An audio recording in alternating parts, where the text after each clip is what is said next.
আজকের সারাদিন আমরা রাজপথে আছি।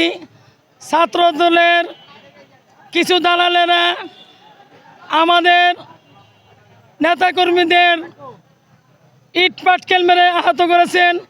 আমার 7 নং ওয়ার্ডের সাধারণ সম্পাদক এই রুমার ইট মেরে মাথা ফেটেছেন।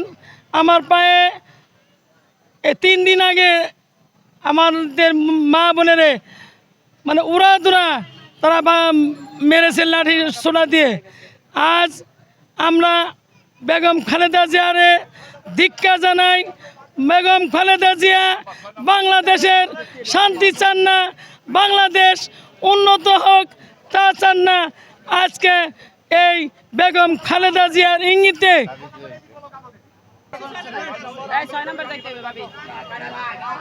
আমরা ছাত্রদের বলেছি যে তোমরা আন্দোলন করো না, তোমরা বিশৃঙ্খলা সৃষ্টি করো না।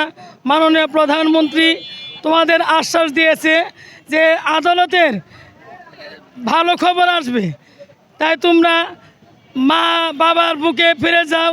তোমরা রাজপথে কোনো বিশৃঙ্খলা সৃষ্টি করো না। তোমাদের সাথে আমাদের কোনো দ্বন্দ্ব নাই। তোমরা ছাত্র সমাজ, আমরা ছাত্রদেরকে ভালোবাসি, ছাত্রদেরকে আমরা শ্রদ্ধা করি। তো ছাত্ররা তোমরা আমারই সন্তান, আমার এক বোনের সন্তান, তাই আমরা চাই না তোমরা এই ভুল পথে যে তোমরা নিজের জীবন নিজে দিবা, সেটা আমরা চাই না।